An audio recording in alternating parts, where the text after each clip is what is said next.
mostly all over the world, it would be considered a tragedy if someone dies young, right? Right. I suppose when I look back through history, let's say Emily Bronte died, I think I'd say something like 30. Kobe Bryant died at 42. Alexander the Great at 35. John Keats. All these people died very young, but yet we still know who they are now. They lived a deep life, perhaps That's right. instead of a broad one. So what would the Stoics say about dying young? Yeah, the Stoics have a lot to say about that, especially Seneca, who was a first century Roman Stoic. He was a little older than Epictetus. And in fact, the two must have met because Seneca was Nero's advisor. And so they must have met at some point, although we don't have any record of this meeting.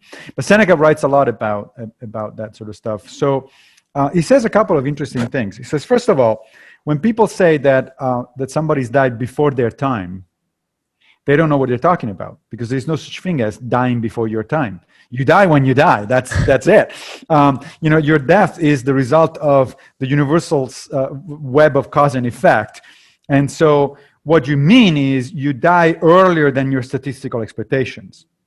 Yes, but early, it's not up to you. It's up to the universe when you're going to die. So there's no such thing as dying early or late.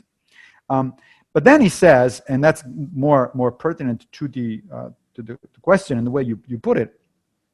He says, so since we don't know when we're going to die, and since it's not like we can avoid it, it's not like we can do anything about it. So when it comes, it comes. Then the real question is not how long you live, but what you're going to do with your life while you're alive.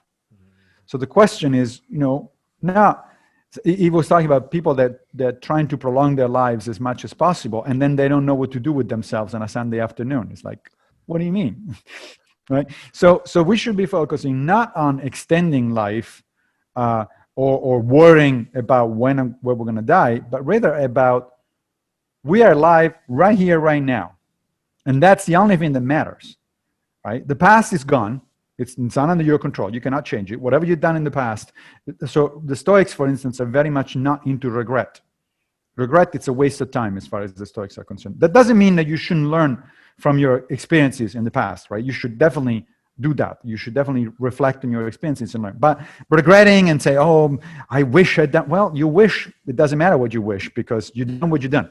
So the only question is, what are you going to do now? If you did something wrong in the past, then are you doing something now to redress that wrong? Right? Instead of regretting it, ask yourself, well, what can I do to make it right now? Also, not worry too much about the future because the future is going to come if it's going to come, assuming you do have a future, which you don't know. But if it's going to come at its own pace. It's you can't control it. There's nothing you can do about it. The best way the best thing you can do to prepare for the future is in fact to pay attention to what you're doing right here, right now. Epictetus often uses a word that in Greek that's translated as attention.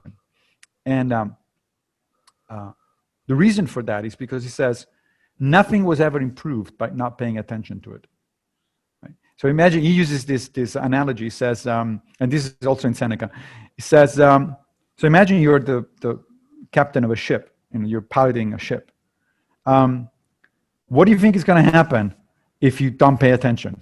If you just start wandering around and looking at other things, I don't think your voyage is going to be improved. If you're in modern days, if you're piloting an airplane, I'm sure the last thing you want from a pilot is to hear over the speakers oh, okay, I'm going to take a break now and I'm going to have a walk or going to play cards. It's like, no, you're not. You're paying attention to what you're doing right now. Then you're going to play cards once you land, right?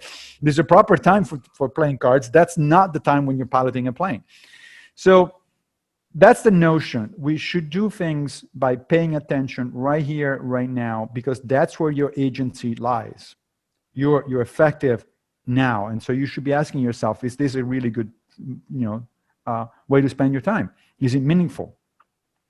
Is it something that is going to be helpful to you, to your loved ones, to humanity at large? Those are the kinds of questions you should be asking. And if the answer is no, then don't do it. Do something else.